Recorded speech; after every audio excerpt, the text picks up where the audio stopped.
cherchez, vous pouvez trouver quelques versets sur la personne de Jésus-Christ. Et c'est important quand vous trouvez, allez dans la Bible, allez dans le dictionnaire biblique, cherchez à savoir qui est réellement Jésus. Parce que constat fait, c'est que Dieu nous dit, il y a beaucoup de chrétiens aujourd'hui qui sont dans le christianisme et qui en réalité ne savent pas qui est Jésus. J'ai discuté avec un pasteur. Ça m'a beaucoup fait mal. Je crois que c'est ce qui m'a mis à cœur de préparer ce message. Un pasteur qui pense que Dieu c'est une autre personne et Jésus c'est une autre personne. Le Saint-Esprit c'est une autre personne. On a passé du temps, mais j'ai compris que c'était sa position. En fait, ce pasteur est dans la position de la Trinité. Parce que dans la doctrine de la Trinité, c'est trois dieux.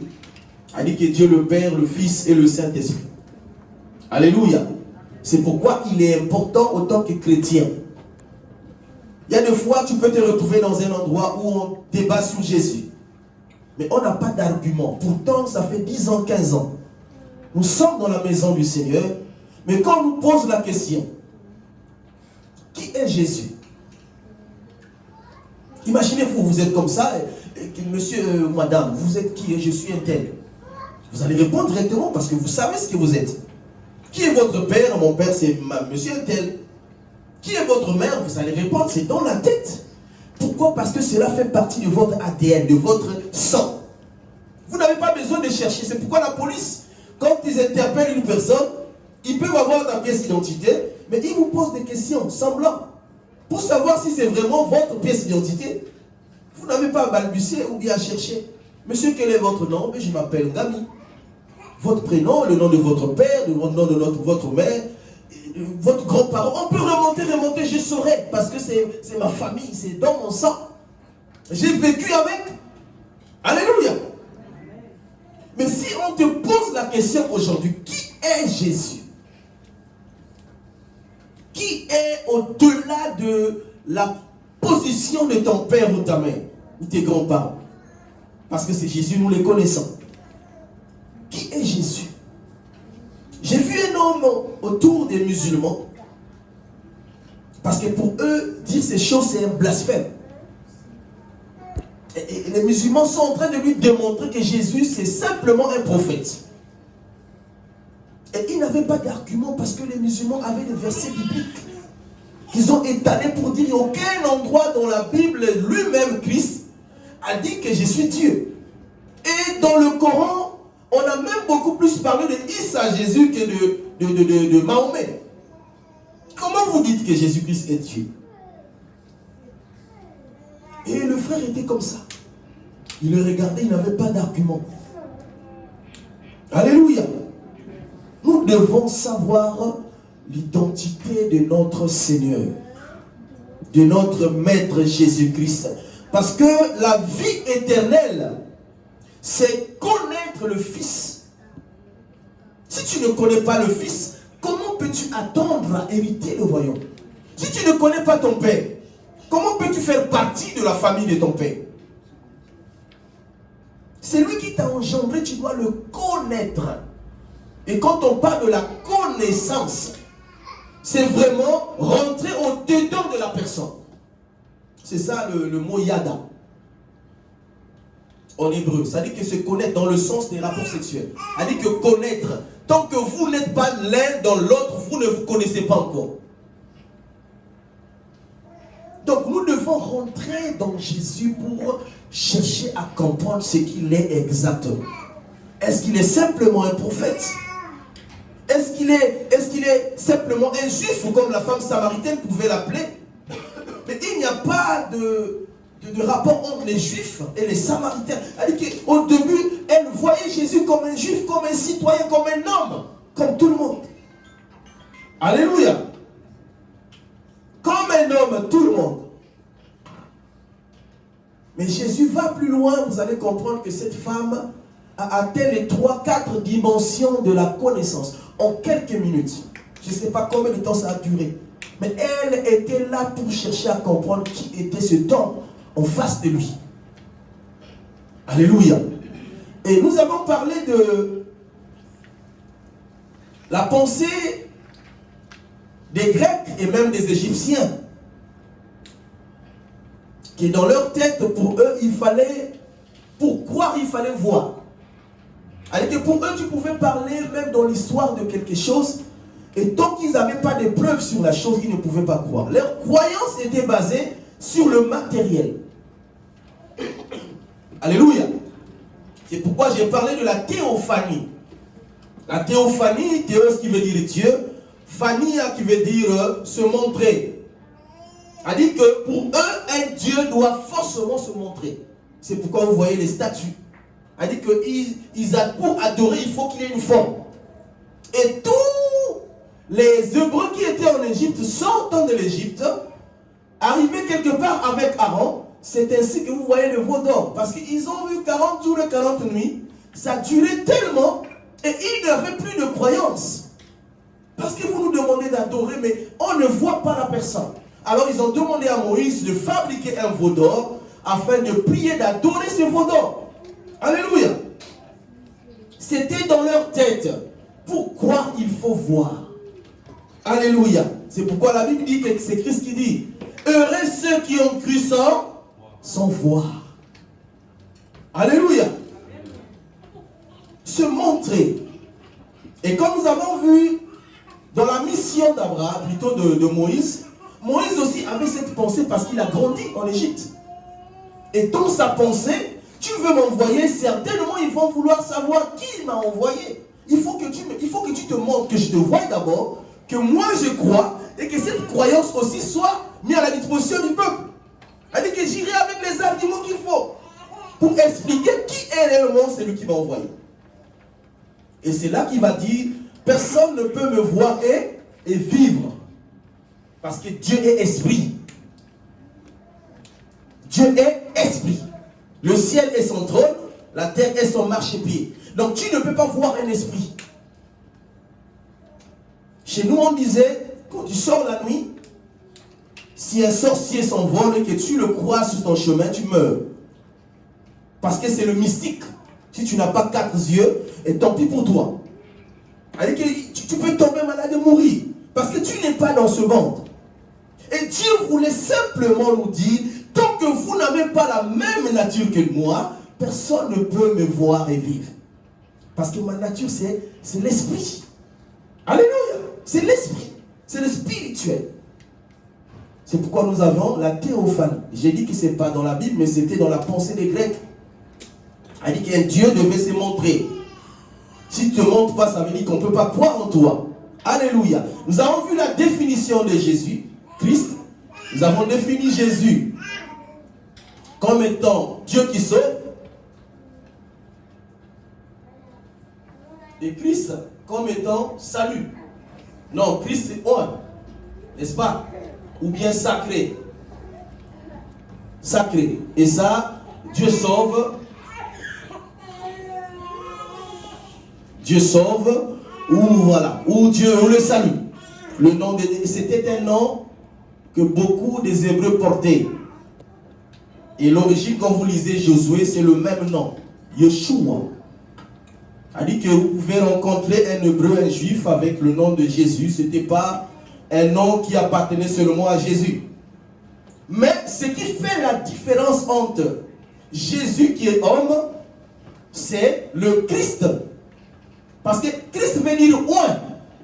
Christ veut dire sacré.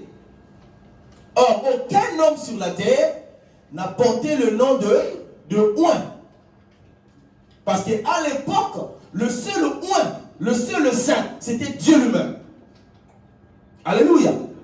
C'était lui-même Dieu.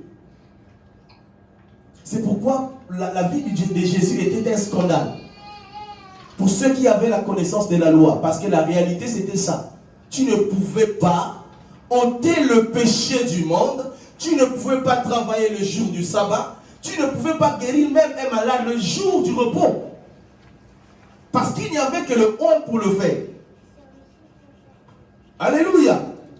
Et j'ai dit le nom qui a été révélé à Moïse dans le désert, c'était le YHWH. Comment? YHWH. Et plus tard, c'est les Massoras, on les appelle les Massoras, c'est pourquoi on l'appelle les Massorettes, qui vont ajouter les voyelles pour donner le sens parce qu'il n'y avait que les consonnes. Or, pour la prononciation, il fallait ajouter, c'est pourquoi vous avez Yahvé, vous avez Jéhovah, vous avez l'éternel, en fait, c'est ce qui donne le mot éternel. Et c'est le nom que Dieu va révéler à Moïse dans le désert. Voilà, tellement que tu insistes pour aller t'exprimer auprès du peuple, va leur dire le Dieu d'Abraham, d'Isaac et de Jacob. Il dit, mais ces dieux, ils connaissent déjà, mais seulement après 400 ans de souffrance, ça ne suffit pas comme preuve. Pour que je leur demande que c'est toi qui les as envoyés. Alléluia. Alors c'est là qu'il va dire, va leur dire, c'est lui qui s'appelle Je suis. En fait, le mot veut dire je suis. Je suis. C'est lui qui se conjugue toujours au présent. Pas au passé. Pas au futur. Toujours au présent. Le présent éternel. Ça veut aussi dire l'éternité. Je suis. Parce que nous avons je suis dans le passé, nous avons je suis dans le présent, nous avons je suis dans le futur. Alléluia. Alors va dire à ce peuple, celui qui s'appelle je suis t'a envoyé. Et quand tu le diras, ils se souviendront de la mission que tu as pour leur vie. Ils se souviendront d'Abraham, ils se souviendront de Jacob, ils se souviendront d'Isaac. Alléluia. Et c'est le nom, le seul que nous avons dans l'ancienne alliance. Tout ce que vous lisez, ce sont les attributs de Dieu. C'est-à-dire que les hommes, je suis malade, je suis guéri de ma maladie, après ma guérison, j'ai dit, Seigneur, tu es Jéhovah Rapha. C'est-à-dire que pour moi, tu es un guérisseur. Je suis passé de médecin en médecin, je n'ai pas trouvé les remèdes pour ma maladie, je n'ai pas trouvé la guérison, mais quand je t'ai rencontré, je suis guéri. Alors tu es le médecin de médecins. Ce n'est pas Dieu qui a donné ce nom, c'est des attributs. C'est des hommes qui ont décidé. Tu n'as pas enfanté, quelques années plus tard, tu rencontres le Seigneur, tu enfantes, tu donnes le nom par rapport à ce qu'il a fait pour toi. Mais ce n'est pas le nom de Dieu. Alléluia. Est-ce que ça passe? Est-ce que ça va? Qui est Jésus alors? Qui est Jésus? Quelqu'un peut répondre? Jésus-Christ est le Dieu vivant. Le Fils de Dieu vivant. Ok, il est le Fils de Dieu vivant. Mais est-ce qu'en temps normal, entre nous soit dit, on est dans une salle, est-ce que quelle est la procédure pour avoir un fils? Comment on peut faire pour avoir un fils? Est-ce que c'est légal de dire à Dieu qu'il a vraiment un fils? Parce que nous savons tous que pour avoir un fils, un enfant comme tu l'as, il faut qu'il y ait présence de deux personnes. Il faut qu'il y ait un père, il faut qu'il y ait une mère. Parce que le langage de Dieu, c'est le langage des hommes. Dans le ciel, il n'y a pas de fils, il n'y a pas des oncles, il n'y a pas de père. Il n'y a que des esprits. Donc cette appellation-là vient de la terre. Mais comment ça se fait? Un Dieu tout-puissant créateur peut avoir un fils. C'est des questions fascinantes. Dieu est le Fils de Dieu, mais ça veut dire quoi? C'est ça le problème.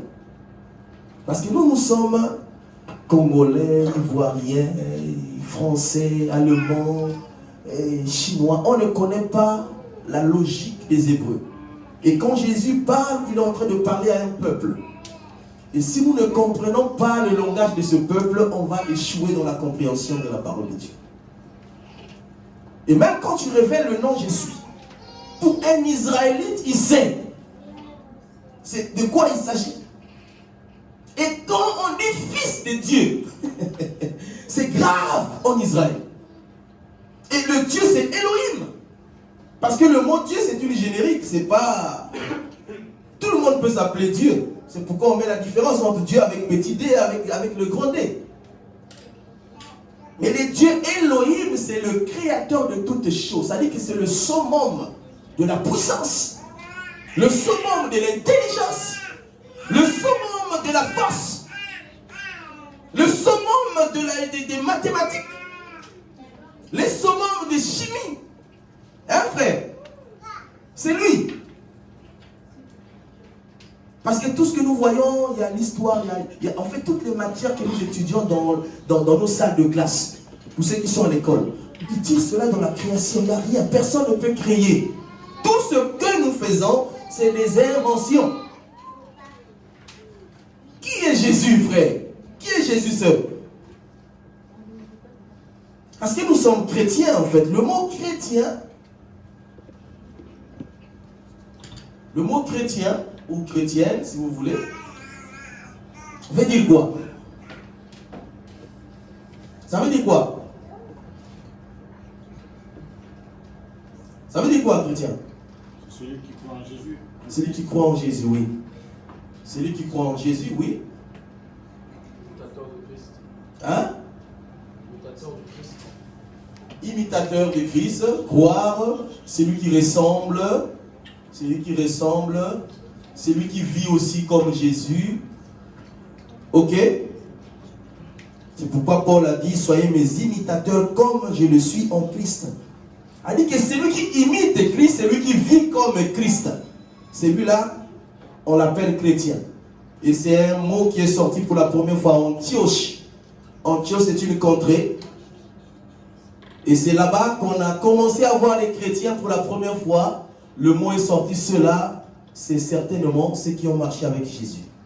Parce qu'ils ont vu la marque de Christ en eux.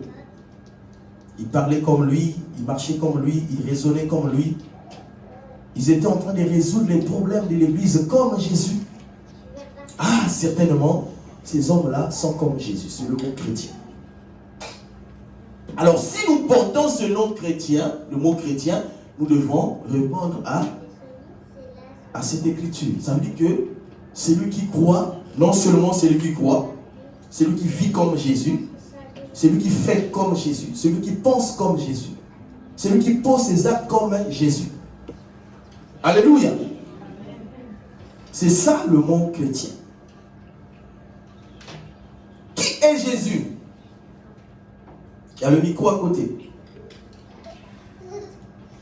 Jésus est le Fils de Dieu. Oui.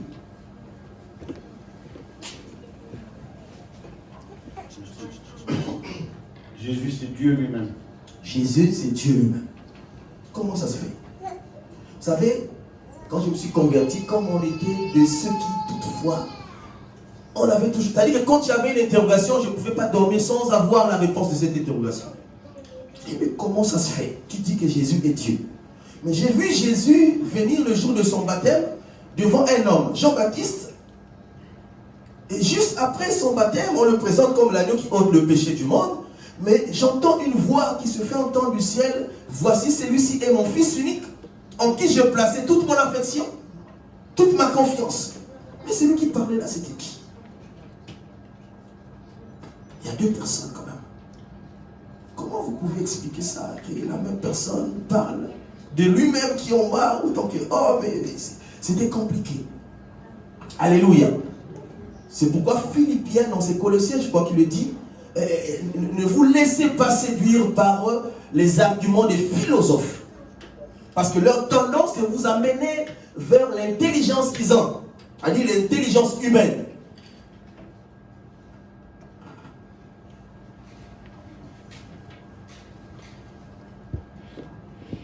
Et il y a aussi un côté, quand il a dit, c'est lui qui m'a vu, il a vu les pères. Oui, ça c'est à Philippe. C'est lui qui m'a vu, il a vu les pères, donc ça veut dire que voilà, Jésus est Dieu. C'est Dieu qui parle. Non, là c'est Jésus qui parle. Parce que Philippe a posé la question à Jésus. Il dit, bon, tu dis que voilà, on a tout compris de ton enseignement. Maintenant, montre-nous le Père, cela nous suffit. Parce que nous, notre Dieu là, c'est pas toi, c'est le Père qui t'a envoyé. Maintenant, nous avons compris qui tu es. Mais montre-nous le Père, cela nous suffit. Parce qu'ils savaient que leur vie dépendait du Père, c'est pas du Fils. Il y a des prophètes qui étaient venus. Et Jean-Baptiste a subi la même situation. On lui posait tellement de questions. Bon, ok, on a vu Élie passer, Moïse passer. On croit que toi aussi tu es un prophète. Maintenant, comme nous avons compris que tu es un prophète, montre-nous maintenant le Père.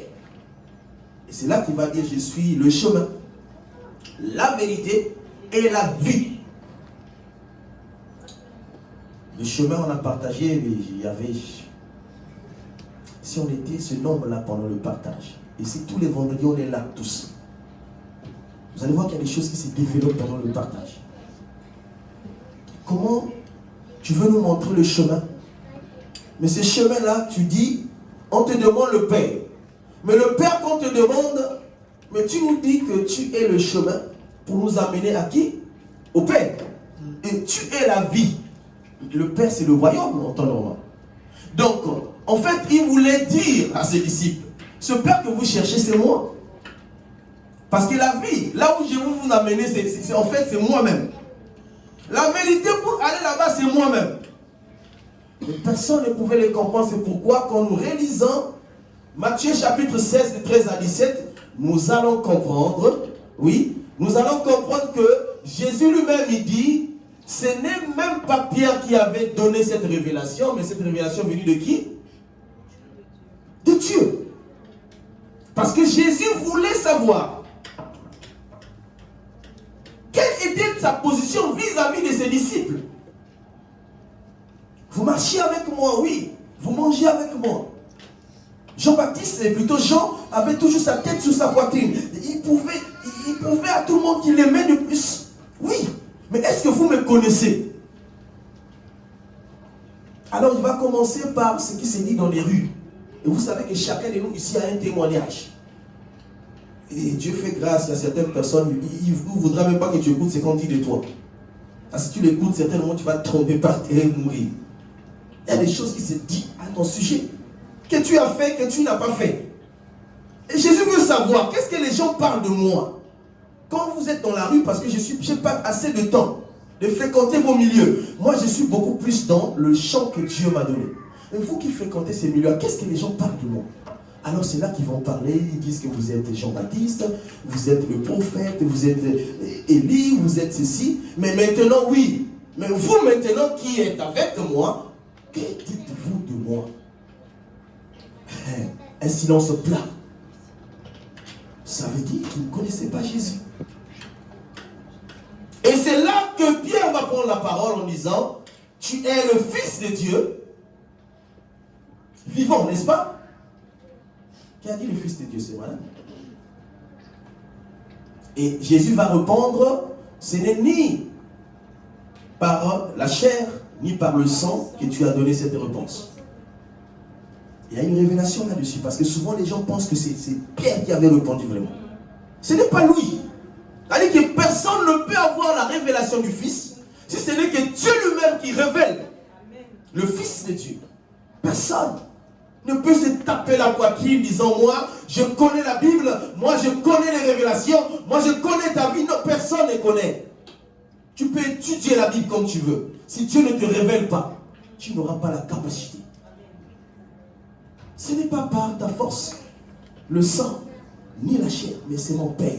Mais comme mon Père t'a révélé, à base de cette révélation, maintenant je peux bâtir l'église. Parce qu'aujourd'hui, il y a des gens qui disent que mon église, vous savez, dans notre église, il n'y a pas notre église, c'est un mot qui me choque. Il n'y a pas mon église. L'église appartient à Jésus. Mais comme mon Dieu a révélé par toi, parce qu'il faut que la parole sorte des noms. Parce que quand Dieu parle dans le vide, personne ne peut croire, il faut que ça sorte des noms. Mais comme Dieu a parlé en toi, à base de cette parole, je ferai quoi? Je bâtirai mon église. Mon église. Alléluia. Et cette appellation-là, je n'ai pas oublié ta question, ma soeur. Cette appellation-là, selon les Juifs, était une injure, un blasphème. Tu ne pouvais pas dire que tu es le Fils de Dieu. Parce que selon leur conception, dans la loi, celui qui disait qu'il est Fils de Dieu, il déclarait automatiquement qu'il était Dieu. Alléluia. Donc personne ne peut avoir la révélation de Dieu si ce n'est Dieu lui-même qui parle en lui. C'est pourquoi j'ai dit la fois passée, ce n'est pas le bac plus 15, ce n'est pas le bac plus 20, merci, que Dieu te bénisse, ce n'est pas le bac plus 50, mais l'intelligence ne vient que de Dieu. Parce que le monde des esprits, il n'y a que les esprits pour te faire comprendre, toi tu es humain, tu ne connais rien. Dans ton sommeil, tu ne connais rien, même pendant que tu dors, tu ne maîtrises rien. Tu ne maîtrises rien de toi, tu ne connais même pas ton nom. Tu ne connais même pas tes frères. Pendant que tu dors là, tu es mort. C'est pourquoi j'ai béni Dieu pour le témoignage du frère la fois passée. Dormir, se réveiller, c'est un grand témoignage. Un grand témoignage. Un grand témoignage. Parce que je connais beaucoup. Même cette nuit-là, qui ont eu des projets, mais qui ne se sont jamais réveillés. Qui n'ont pas vu ce dimanche. Ils ont laissé leur enfant. Leur projet dans l'eau. Ils sont partis. Pas qu'ils ont voulu, mais Dieu a décidé comme ça. Donc personne ne peut avoir la maîtrise de la révélation de Dieu si ce n'est Dieu lui-même. Alléluia. Et on va laisser la sœur poser la question. Vas-y. Ma question est, vous avez déjà développé, je voulais juste savoir, comme vous avez dit que Jésus c'est Dieu, et pourquoi sur la croix de Golgotha, il a dit Eli, Eli, lama sabachthani. Je ne comprends pas. Puisqu'il a dit mon père, pourquoi m'as-tu abandonné? Donc, je ne sais pas, il s'est transformé de... Que Dieu te bénisse. Est-ce que quelqu'un peut répondre à cette question? Jésus à la croix, déjà avant la croix Gethsemane, ils disent Père, s'il est possible, éloigne cette coupe de moi. Mais après, il dit que si c'est là, est ta volonté, que cette volonté se fasse. N'est-ce pas? Et à la croix, il dit pire. Père, Père, Elohim, Elohim, lama sabachthani. Mon Père, pourquoi m'as-tu abandonné? Yes. Que Dieu te bénisse. Comment ça se fait?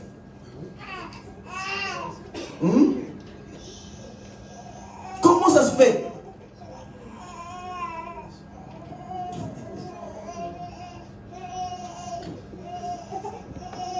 Hein? C'est pourquoi il est important de définir ces deux mots. Il y a Jésus, il y a le Oint, il y a Christ, le Messie, pour les Araméens, Mashiach. Donc il y a homme, il y a Dieu. C'est pourquoi on dit, il était 100% homme. On dit que dans, malgré tout, je ne suis pas d'avis avec ça, parce que les pourcentages, si on le place dans Jésus, quelqu'un qui viendra avec 200% sera plus que mon Jésus. Je préfère dire qu'il était la plénitude, comme dit Paul. La plénitude de la divinité de Dieu était en lui. Homme, mais avec la plénitude de la divinité de Dieu. Il était rempli de la puissance du ciel, étant sur la terre. Alléluia. Donc, étant que Jésus, homme, il pouvait subir ce que l'homme peut subir. Mais autant que Dieu... Alléluia. L'esprit ne meurt pas, l'esprit n'a pas de douleur. L'esprit ne subit pas. Parce que la chair est régie du système terrestre. L'esprit est régi du système céleste. Donc quand il s'approche à la croix, ma soeur, pour répondre à la question, quand à la croix, il fait appel à son Père. En fait, c'est Jésus qui parle à Christ. S'il faut l'expliquer comme ça. C'est Jésus qui parle à Christ. Donc c'est l'homme qui parle à l'esprit. Parce qu'en Jésus, il y avait la divinité, il y avait l'esprit, il y avait Dieu. En Jésus, il y avait l'homme. C'est pourquoi il fallait qu'il naisse comme tout le monde. Donc cet homme-là, Jésus pouvait avoir faim. Il pouvait tomber aussi malade. Autant qu'homme. Donc sa nature humaine, il pouvait avoir faim. C'est pourquoi, vous voyez dans la Bible, après sa naissance, on n'a pas parlé de lui parce que ce n'était pas important. Il a vécu comme tout homme. Alléluia. Sauf après, à 12 ans, on nous présente que dans le temple où, selon les Juifs, il fallait défendre. Pour un enfant qui étudie avec les parents, il fallait lire la Torah dans la maison de Dieu. Il fallait démontrer, en tant que juif, il fallait démontrer que tu as suivi cette étude. Et il fallait ouvrir le rouleau et faire une étude. Et expliquer ce que tu as compris. Ce qu'ils appellent le Bar Mitzvah. Oui. Et après cela, tu pouvais aller dans les études supérieures, ce qu'ils appellent l'école rabbinique. Tu pouvais devenir un maître. Mais Jésus n'a pas fait l'école rabbinique, mais on l'appelait maître. Parce que dans sa nature spirituelle, il pouvait connaître toutes choses, même sans aller à l'école. Parce que la démonstration qu'il y avait des rabbins, des maîtres qui étaient autour de lui, la preuve en est que celui qui est venu de lui de nuit, le voir, c'était qui? Le docteur de la loi, comment s'appelle-t-il? Nicodème. Voilà. Il est venu de le voir, il était calé dans la connaissance, mais il entend parler cet homme. Il se dit, jamais j'ai entendu, j'ai été à l'école, jamais j'ai entendu ces choses de la bouche d'un homme. Mais pourtant cet homme n'a pas étudié avec moi. Comment ça se fait? Alors il va venir de nuit, parce que s'il venait de jour, les autres rabbins allaient le voir et lui dire, mais toi, tu es en train de vendre l'idéologie, de la théologie. Tu es en train de ne pas mettre en valeur ce que nous avons appris. Comment peux-tu aller voir quelqu'un qui n'a jamais été à l'école avec nous? C'est pourquoi il est venu de nuit. Il dit, je sais que tu es un maître. Nous sommes des maîtres, mais je sais que tu es un maître. Mais comment ça se fait? Jésus l'explique, en fait, c'était la nouvelle naissance, mais c'était impossible pour lui de comprendre ces choses. Parce qu'en tant que maître, il était charnel. Il dit oui. Le vent peut souffler, on entend du bruit, on ne sait d'où il vient, d'où il va. Et il en est ainsi pour celui qui est né de nouveau. Il parlait de la nouvelle naissance, mais comment Jésus, un homme comme moi, si grand que je suis, je peux encore rentrer dans le sein de ma maman et naître de nouveau? Il dit, tu ne comprends pas ces choses, parce que tu es trop dans la lettre. Tu as trop de diplômes, tu es trop intelligent. Là, là, il n'est pas question de l'intelligence de l'école, mais l'intelligence qui vient du ciel, qui s'appelle la révélation. Alléluia. La révélation. La révélation. Donc, à la croix, c'est comme si Jésus, homme, parle au moins Christ. Parce que lui le paye. Exactement, c'est lui. C'est-à-dire qu'il explique à l'homme que quand tu es au bout de ta souffrance, hein, voilà, tu es au bout de ta souffrance, tu arrives au point où tu ne vois plus rien. Il n'y a aucun secours. Ton frère ne peut pas venir te secourir, ni ta mère, ni même le plus gradé de l'armée de ta famille. Et c'est là qu'il faut faire appel à Dieu. C'est là. En fait, il nous explique, nous, ça n'a rien à voir avec lui. C'est un enseignement pour nous. Quand tu arrives, parce qu'il voyait sa mort. Et en ce moment, n'oublions pas, maintenant qu'il portait le péché de l'humanité. C'est pourquoi il a dit, tout est accompli avant d'expirer. Tout est accompli. C'est-à-dire que toute la charge de la terre était sur lui. Et dans sa nature divine, Dieu ne peut regarder le péché. Dieu ne peut cohabiter avec le péché. Donc, en tant qu'homme, il avait tout le péché du monde. Et en tant que Christ le roi, il ne peut. Donc, c'est comme si Christ se sépare de Jésus. Est-ce que je me fais comprendre? Et quand l'esprit se sépare du corps, c'est difficile. Et c'est là qu'il a senti la douleur. Il a senti la douleur. Alléluia. Donc, c'est Jésus qui parle au oint. En fait, il parle à lui-même. Parce que s'il ne le disait pas, qu'est-ce que les Juifs allaient dire? Mais ce que Dieu a dit dans sa parole, donc c'est un mensonge. Parce que Dieu n'aime pas le péché. Il aime le pécheur, mais pas le péché. Mais comment Jésus, avec tout le poids, le fardeau du monde, mais peut expirer comme ça sans dire un mot, et que tu le prends? Et tout le monde va aller comme ça au ciel. Non. Il faut expliquer qu'il y a la différence entre l'esprit et la chair. Et Jésus, autant qu'homme, a porté le péché. Mais autant que Dieu ne pouvait pas porter le péché. Donc la souffrance, c'était le corps. Ce n'était pas l'esprit. C'est la même chose dans ce que j'ai dit dans le jour de son baptême. Il y avait un Dieu qui avait parlé dans le ciel. Il y avait un homme sur la terre. Alléluia. C'est bon la question, la réponse? Et nous avons dit qu'il n'y a pas seulement au temps de Jésus qu'on a vu la manifestation de Dieu autant qu'homme, n'est-ce pas? Est-ce que nous sommes d'avis? Nous sommes d'accord? Non. On n'est pas d'accord. Parce que beaucoup de chrétiens pensent que c'est seulement au temps de Jésus que Dieu s'est manifesté comme homme. C'est pas vrai. Quand vous lisez l'histoire d'Abraham que Hébreu nous explique dans Hébreu 7, de la personne de Melchisédek, homme, mais en réalité il n'était pas homme, selon les Écritures. Quand vous lisez ses attributs, il n'y avait que Dieu pour avoir ses attributs. Donc Melchisédek n'était pas un homme. Mais Melchisédek a vécu avant Jésus au temps d'Abraham. C'est celui dont on parle de la dîme pour la première fois dans la Bible. Jésus est allé donner la dîme de tout à cet homme, qui était roi de justice et de paix. Et là, nous n'avions pas la compréhension de cet homme, et les archéologues, les théologiens ont fait des recherches, ils n'ont jamais trouvé une contrée à l'époque qui avait pu porter ce nom. Mais plus tard, c'est Hébreu qui nous ouvre cette parenthèse en disant non, Melchisédek n'avait ni généalogie, il n'avait ni commencement ni fin, ni père ni mère. Alléluia. Donc c'était la manifestation de Dieu lui-même sur la terre. Et comme nous avons aussi lu dans l'histoire des 3 hommes qui sont venus vers Abraham pour aller détruire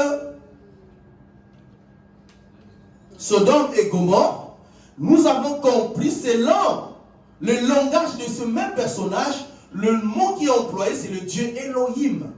Parmi ces 3, il y a un seul qui a parlé. Il y a un seul qu'Abraham a affronté. Et quand il parle pour la promesse d'Isaac, il utilise le mot Seigneur, dans d'autres versions, le Dieu avec le grand D.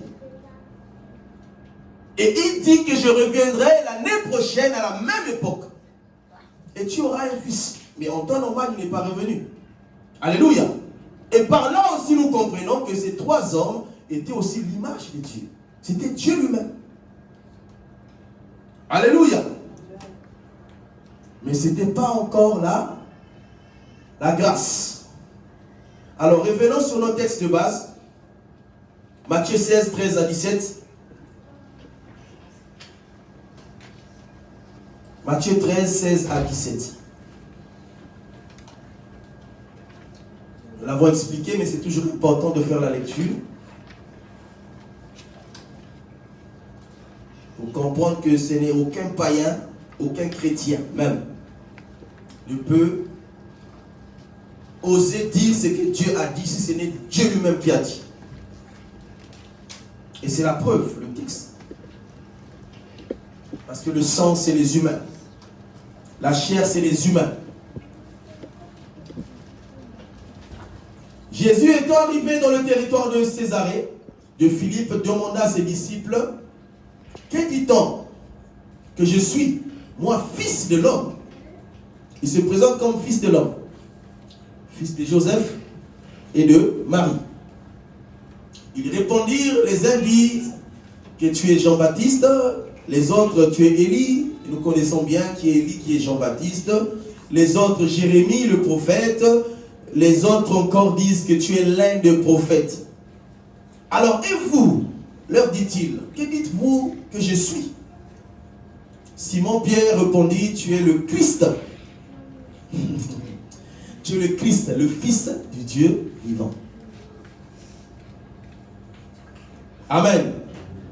Il ne dit pas que tu es Jésus, tu es le Christ, le oint.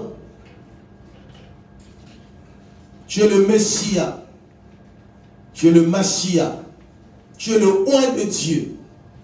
Jésus, le prenant la parole, lui dit, tu es heureux Simon, fils de Jonas, car ce ne sont pas la chair et le sang qui t'ont révélé cela, mais c'est mon Père qui est dans les cieux. Est-ce que nous pouvons acclamer le Fils pour cette parole? C'est pourquoi, autant qu'hommes, nous aurons toujours du mal à nous exprimer en ce qui concerne Jésus. Mais si nous nous revêtons de la personne du Saint-Esprit, c'est lui qui est le révélateur. Il va nous révéler qui est réellement Jésus-Christ de Nazareth. Alléluia. Alléluia. Et on a dit qu'il est Dieu le Père. Jésus est Dieu le Père. Et nous avons les écrits qui les défendent. Nous avons donné le verset, prépare Ésaïe 9, verset 6.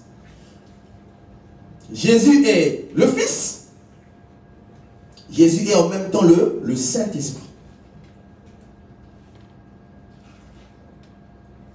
C'est des versets que nous lisons beaucoup. Ésaïe 9, 6. Ésaïe chapitre 9, verset 6. Écoutez ce passage attentivement et vous allez comprendre ce qui est écrit. Ésaïe chapitre 9. Car un enfant nous est né. Ça, c'est une prophétie 800 ans avant la naissance de Jésus. Car un enfant nous est né, un fils nous est donné. Et la domination reposera sur ses épaules. Alléluia. On parle de la colombe qui est descendue sur Jésus le jour de son baptême. On l'appellera admirable, conseiller. Le même mot veut aussi dire consolateur. Amen. Or, nous savons bien que le consolateur, c'est le Saint-Esprit. L'admirable conseiller, Dieu puissant. On l'appellera Dieu puissant. Un enfant qui nous est né s'appellera Dieu puissant. Donc il est aussi le Père. C'est des versets souvent qui nous mettent en difficulté quand nous sommes autour d'un débat. C'est-à-dire qu'on discute sur Jésus, sur sa personne. Nous n'avons pas de défense. On n'a pas d'éléments. On n'a pas besoin d'étaler. De toute façon, on ne convainc pas les gens. Mais on partage et on montre. Et si la personne n'est pas convaincue, c'est son problème. Alléluia. Et déjà 800 ans avant la naissance de Jésus, on annonce ce qu'il est. Ça, c'est sa personne, son identité. Donc, le Dieu tout-puissant, le Dieu puissant, c'est Elohim avec le grand D. Je crois qu'on en a déjà expliqué ici. Le Dieu avec le petit D et le Dieu avec le grand D. C'est lui seul qui porte Adonai, ce D. Père éternel, prince de la paix. Donc voilà Ésaïe qui, 800 ans avant, déjà parle de Jésus. Mais quand il parle de Jésus, dans sa position, vous voyez que tous ces attributs-là, il les donne. Il est le Père, il est le Fils, il est le Saint-Esprit. Amen. Il est lui-même le Père, il est lui-même le Fils, il est lui-même le Saint-Esprit. Pourquoi?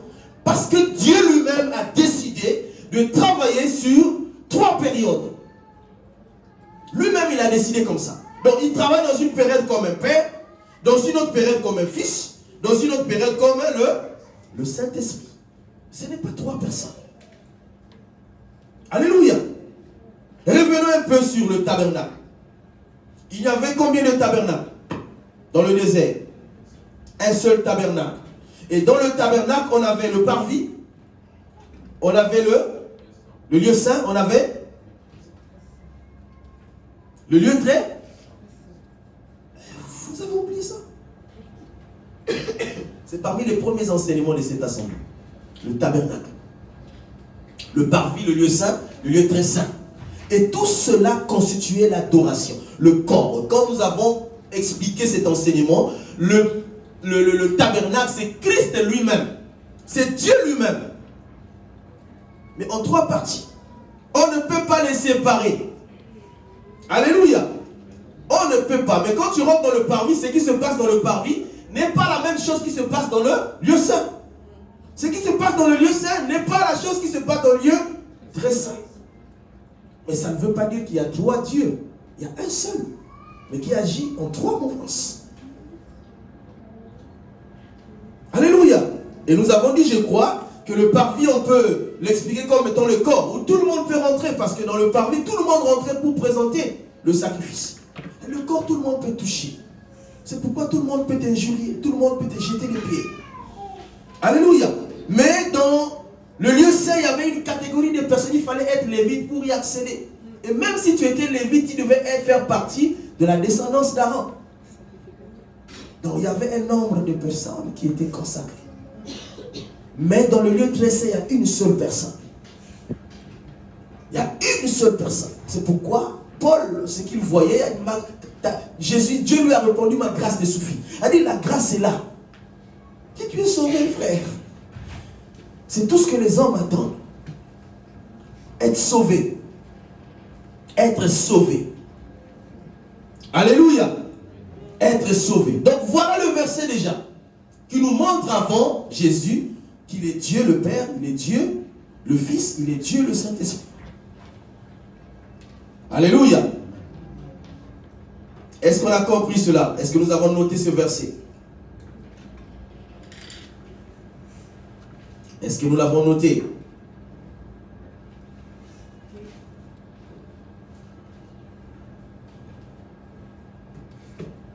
Alors encore quelques passages pour vous expliquer qu'il est vraiment Dieu. On va prendre juste 2 passages. Jean 14, verset 2 à 9. C'est ce que le frère a dit tout à l'heure. Quand j'ai dit, on va y arriver. C'est des passages qu'on peut partager entre nos frères. Parce qu'il explique ça à quelqu'un qui ne connaît pas Dieu, il ne va pas te croire. Il y a des versets noir sur blanc qui t'expliquent que Jésus-Christ est Dieu. Mais il y en a de ces versets-là que pour partager, il faut que ce soit un frère qui a déjà la pensée de Dieu en lui. Alléluia. On va lire ce passage pour comprendre. Jean 14, 2 à 9.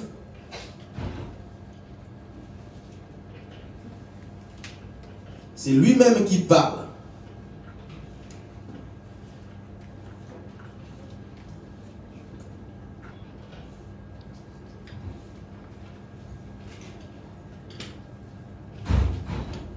Il y a plusieurs demeures dans la maison de mon Père. Si cela n'était pas, je vous l'aurais dit. A dit que Jésus, parmi ses derniers discours, veut rassurer son peuple, ses disciples, que je vais partir. Mais le problème, c'est que dans ce qui a été écrit, c'est que le salut était réservé seulement aux Juifs, aux Hébreux. A dit que les 12 enfants d'Israël, c'est eux qui représentaient les 12 portes de la nouvelle Jérusalem. Maintenant, après son enseignement, il se rend compte qu'il y a aussi des nations qui vont rentrer. Il y a aussi des païens qui ne font pas partie d'Israël, qui vont accéder. Alors, il fait un discours pour les rassurer tous. Que tous ceux qui ont cru en moi, tenez-vous tranquilles, moi-même, je suis la porte. Alléluia. Alors, je m'en serai allé et que je vous aurai préparé une place. Je reviendrai et excusez-moi, et je vous prendrai avec moi afin que là où je suis, vous y soyez aussi. Vous savez où je vais et vous en savez le chemin. Alors c'est là que Thomas va prendre la parole. Thomas lui dit, Seigneur, nous ne savons où tu vas. Comment pouvons-nous savoir le chemin? Oh, j'aime bien. J'aimerais bien être avec eux ces jours-là. J'allais avoir une question à poser aussi. Jésus lui dit, je suis le chemin. Il ajoute, je suis la vérité. Je suis la vie. Mais selon le code juif, quand tu dis je suis la vérité, et quand il répète en vérité, je vous le dis. En fait, lui-même, il se dit Dieu. Parce que la vérité ne peut que venir de Dieu. C'est pourquoi j'ai dit que ce langage, il n'y avait que des juifs pour le comprendre. Et pour nous, il faut qu'il y ait une explication pour que nous puissions aussi comprendre comme eux. Donc déjà en le disant, eux, ils savaient que la vérité, c'était Dieu. Et le chemin était Dieu. Et il ajoute, je suis la vie. Or, la seule personne qui détient la vie, c'est Dieu. En d'autres termes, il voulait simplement répondre à Thomas que je suis Dieu. Donc, j'ai la capacité de faire ce que je veux. Et si je vous ai dit que je vais vous préparer une place, ce n'est pas un mensonge, je ne suis pas un homme. Un homme peut vous mentir, je peux vous faire passer le temps. Mais Dieu ne peut pas mentir. C'est-à-dire que ce que je vous dis est vrai. Parce que je suis moi-même là, la vérité. Amen. Si vous me connaissiez, si vous me connaissiez, vous connaîtrez aussi mon Père. Et dès maintenant, vous le connaissez et vous l'avez vu. Yes. C'est pourquoi, vous voyez que c'est une folie pour ceux qui ont étudié. C'est-à-dire que ceux qui sont dans la lettre, quand tu lises la Bible, et aujourd'hui nous avons beaucoup de prédicateurs qui sont tellement intelligents, qui expliquent la Bible à leur manière.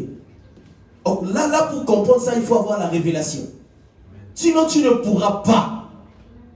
Jésus parlait comme un homme, mais ce qu'il disait n'était pas à la hauteur d'un homme pour les comprendre. Voilà pourquoi même ses disciples, il dit, vous me connaissez, en réalité, ils ne connaissent pas. Parce qu'ils n'ont pas encore le Saint-Esprit. Ils n'ont pas encore l'esprit du renouvellement. Alléluia.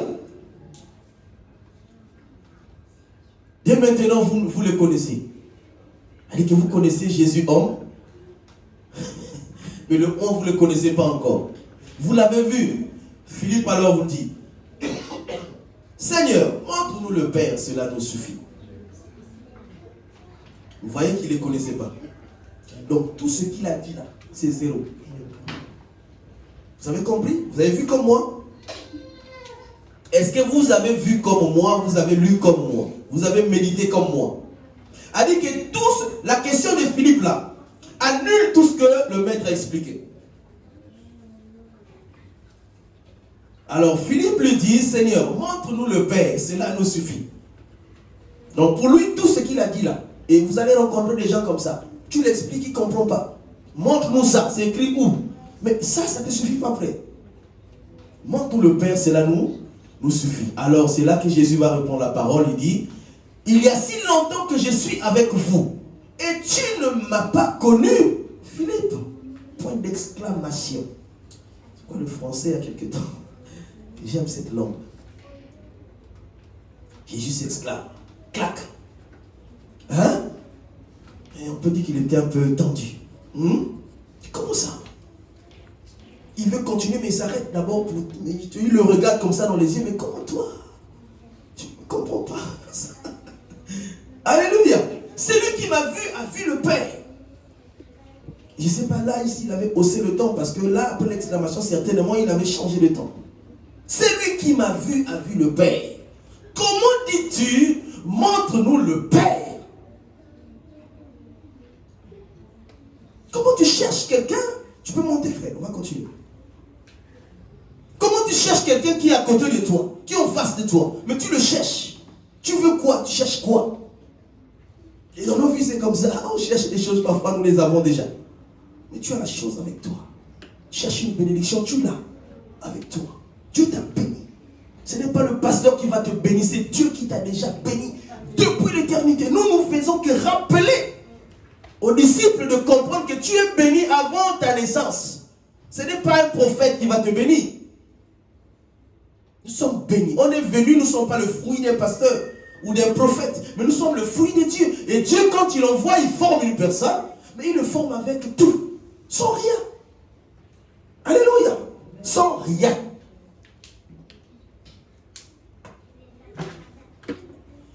Et la suite, c'est quoi? Jésus lui dit, il y a longtemps que je suis avec vous, tu ne m'as pas connu, Philippe. Celui qui m'a vu a vu le Père. Comment dis-tu, montre-nous le Père? Ne crois-tu pas que je suis dans le Père et que le Père est en moi? Ça encore, c'est une dose. Ne crois-tu pas que je suis dans le Père et que le Père est en moi? Comment? Il y a des mathématiciens ici? Hein? Elle dit, Jésus est en train de faire comme si il est dans un ensemble. Hein? Elle dit que je donne un exemple. C'est vrai que ça m'a échappé un peu. On est dans l'ensemble A. Et l'ensemble A, c'est le B. Et lui, c'est l'ensemble B. Mais il dit que l'ensemble B est dans l'ensemble A et l'ensemble A est dans l'ensemble B. Mais ça veut dire quoi? C'est le même ensemble. Ça veut dire la même chose. Alléluia. Ça veut dire la même chose.